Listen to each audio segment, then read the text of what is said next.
آپ دیکھ رہے ہیں روشن پاکستان نیوز۔ مذہبی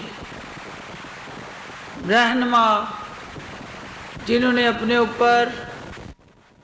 ایک مذہب کا لبادہ اوڑھا، وہ اسلام آباد تشریف لائے۔ ہم نے انہیں خوش آمدید کا، جی آیاں نو کا، اور پہلی دفعہ ایک ایسی حکومت جس کے خلاف کوئی دھرنا دینے آ رہا تھا، مارچ کرنے آ رہا تھا، للکارنے آ رہا تھا،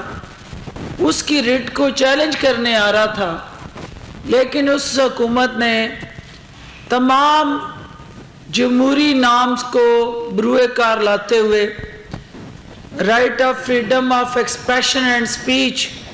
جو پاکستان کا آئین ہر پاکستانی شہری کو حق دیتا ہے، اور اس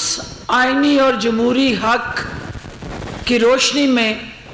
تمام فیسیلیٹیشن، ہر طرح کی سیکیورٹی اور بیسٹ پاسبل ارینجمنٹ کر کے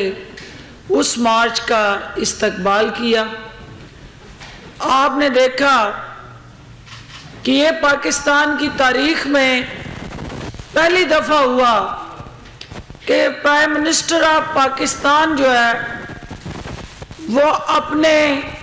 ایک ایسے سیاسی مخالف کو، جس کا محور اور مرکز اس وزیر اعظم سے حسد، بغض اور عداوت پہ مبنی بیانیہ، اور جو صرف اور صرف اس وزیر اعظم کی ذات کو ٹارگٹ کر کے ہر طرح کی شائستگی کی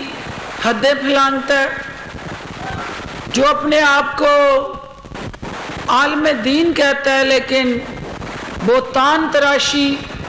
کردار کشی، الزام تراشی اور ایسا کیچڑ اچھالنا جو ان کی زندگی کا معمول ہے، اس شخص کے ساتھ بھی نیگوسیشن کے لیے وزیر اعظم پاکستان نے کمیٹی بنائی۔